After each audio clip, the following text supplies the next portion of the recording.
ఈ ప్రభుత్వం పని కూడా అయిపోయింది. పైన జగన్ రెడ్డి అన్ని సర్దుకుంటా ఉన్నాడు.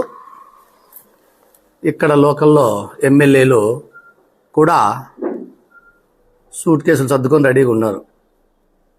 అంటే ఇంక ఎలక్షన్ అయిపోతానే ఏ రాష్ట్రానికి వెళ్ళాలి, ఎక్కడికి వెళ్ళాలి, ఏం బిజినెస్లు చేసుకోవాలి బయట అని ఇక్కడ లోకల్ ఎమ్మెల్యేలు,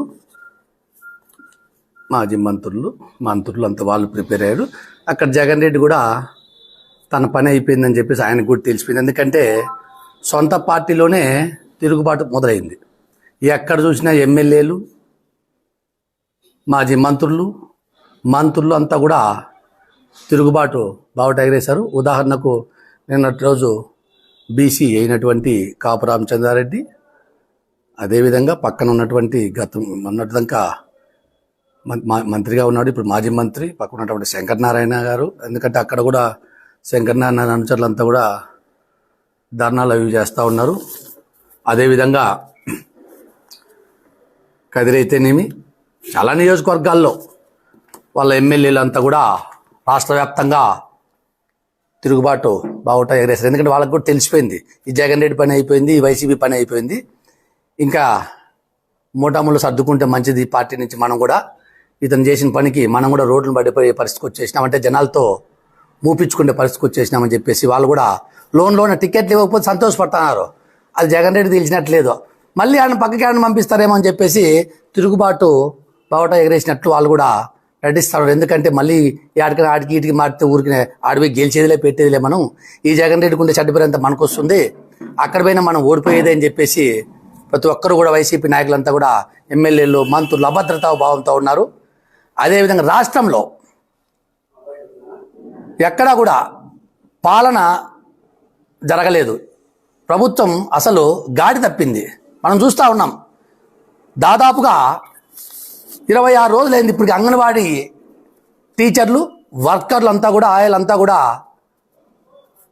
వాళ్ళు నిరసన కార్యక్రమం చేస్తూ ఉంటే అసలు వాళ్ళ సమస్యలు ఈయన నాయకుడు లేడు, నాథుడు లేడు, పరిష్కరించే మార్గం కూడా ఈ ప్రభుత్వం చూడలే. అంటే అవే పెద్ద సమస్యలేం కాదు.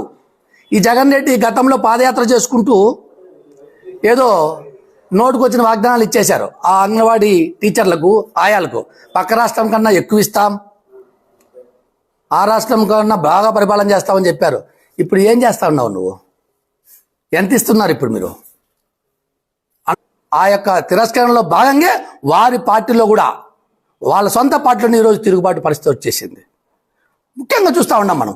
సొంతంగా మీ యొక్క సొంత చెల్లెలకే న్యాయం చేయలేదు, సొంత తల్లికే న్యాయం చేయలేదు, మీ కుటుంబాన్నే నువ్వు సరిగా చూసుకోలేని వ్యక్తి ఇంకా ప్రజలకు ఏం చేస్తావని చెప్పేసి ప్రజలు ఈరోజు గ్రహించారు. నువ్వు జైల్లో ఉన్నప్పుడు, జగన్ రెడ్డి గారు నువ్వు జైల్లో ఉన్నప్పుడు నీ కోసం పాదయాత్రలు చేసి పల్లె తిరిగి ఎన్నో ఉద్యమాలు చేసింది. అటువంటి షర్మిల గారినే మీరు ఈరోజు రోడ్డును పడేశారు. ఆమె పక్క రాష్ట్రంలో ఒక పార్టీ పెట్టింది, ఆడ నడపనీయకుండా పార్టీ, నువ్వు పక్క రాష్ట్రంలో ఉన్నటువంటి ప్రభుత్వంతో కొల్లుడైపోయి ఆమెను అక్కడ పార్టీని నడపకుండా అడ్డుపడ్డ సొంత చెల్లెలు కూడా నువ్వు.